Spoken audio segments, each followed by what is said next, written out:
Hi, my name is Sam Butarbutar. I am the co-owner of Third Culture Bakery in Aurora, Colorado. What's special about our bakery is that with my partner Winter, we try to recreate our third culture stories. I grew up in Indonesia and in New York City. My partner Winter grew up in LA, but also Taiwan. So we try to bring flavors of our childhood. Being in America, I miss those tropical flavors that I had growing up, like passion fruit and coconut and ube. And so when I started my bakery, I really wanted to share that with people, and I started experimenting with that. And one of the ingredients that my mom used to cook with is mochi flour. And it's a very specific type of rice flour that has this kind of sticky, chewy texture that I think universally people love. And I wanted to kind of merge it with those classic American pastries like brownies and muffins and kind of merge the two together. And it just happens to be gluten-free, and we love using that. Today we're making a classic chocolate truffle, and we're gonna have a little twist in that we add mochi skin into it. So it's a really kind of fun, exciting textural contrast between the chewy and the creamy center, and a little like crunchiness from the cacao nibs. The chocolate that we're gonna use for the truffle is the 62% Mosaic that TCHO just came out with. I love this chocolate just because it strikes such a perfect balance between fruity notes, milky notes, and creamy notes. I really like those flavors because they're bright. It kind of cuts through all of the sweetness and the creaminess of a pastry and a dessert. First thing is that we're gonna make the truffle ganache. So we're gonna start with the 62% TCHO chocolate Mosaic. So we're putting it in a double boiler, putting our sea salt, and then our very high percentage butter, unsalted.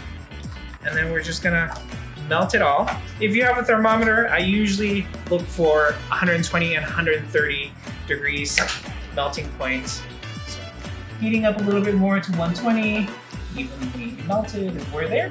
So I'm just gonna take that off the heat. Second part of this recipe, I'm gonna take 1 egg yolk, put it in a bowl, and about a quarter cup of water. And you just whisk it like this until you get a slurry. And then what we're gonna do is we're gonna put it onto the same double boiler, and we're gonna cook this until it's 160. And what it does, the egg yolk actually provides emulsification. So it provides kind of a substance to make sure that your ganache is kind of light and fluffy and creamy without the heavy cream. 15, there. And then what I'm gonna do is I'm gonna take a strainer, and I'm gonna pour this hot kind of like egg yolk mixture directly on top of the chocolate. And then you just kind of like take your spatula, you mix it in gently. And then once the egg is kind of evenly mixed in, I switch to my other balloon whisk. And I just kind of like vigorously mix it.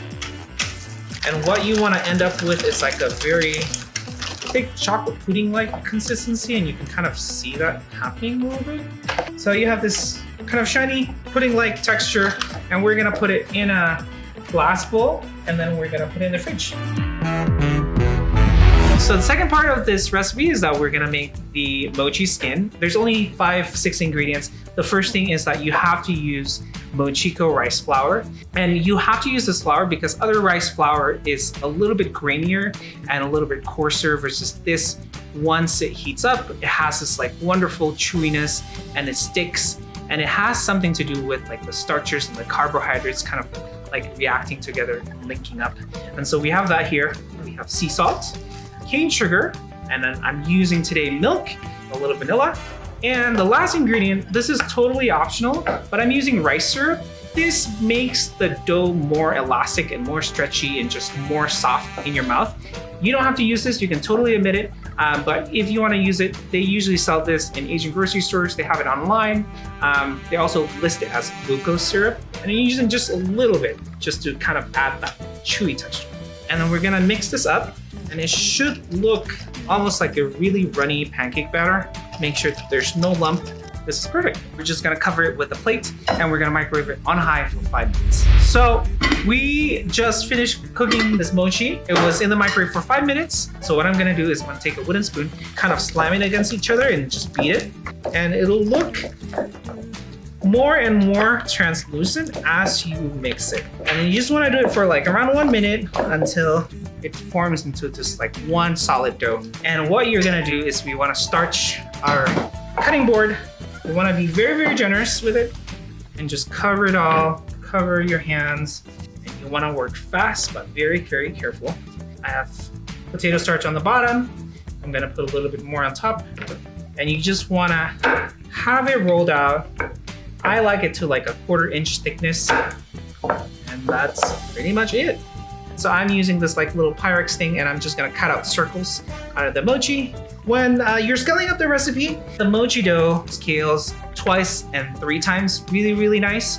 I wouldn't go past that just because the more time it gets in the microwave that you cook it, the more uneven it gets when you're cooking the mochi. So I would say triple the recipe would be the max that would do it. So we have our mochi skins here. All right, so we have our chocolate truffle here. It's been sitting in the fridge for around 30-40 minutes. It's pretty firm. I have a medium-sized scooper here. Make sure you get a good amount of chocolate truffle in there. And then we're just gonna scoop it all out. And if you ever need to scale up your recipe, you can just double or triple the amount of truffles. And what you want to make sure is you use a thermometer so that you get all of your chocolate and all of your tempered egg yolk at the same temperature. This recipe that I'm making today is going to yield me about 9 chocolate truffles. So what I'm going to do is I'm going to take my truffle and I'm just going to kind of lightly just roll it around, and you have kind of just little nibs of texture all around the truffle, and we're gonna put that in our mochi skin. And so what I'm gonna do now, I have these mochi skin that we've cut out. Get a brush, and you wanna kind of just dust off any excess starch. So what I'm gonna do, I'm gonna lay it flat on the cutting board, and I'm gonna take my scooped truffle and put it in the center. I just take the 2 sides, and I kind of pull it up from the bottom, and then pinch it at the top. So you have a little pocket, and you just kind of keep doing that. You take the other side, do that, and take the other side, pinch it. And when you pinch it, you really want to pinch it just to make sure it's completely closed and it's sealed off. And you do it all the way. And if there's any holes or tears, don't worry, you can like always patch it up. And so what you end up in the beginning is this. You can kind of leave it like this, and it's kind of a super rustic daifuku. It's kind of pretty. It looks like a little package or parcel. But you can also kind of shape it with your hand using the edges of your hand, palm. You can kind of shape it to any size, any shape that you want. You can kind of flatten it. But for me, I like that little parcel. It looks like a little purse, and it's perfect.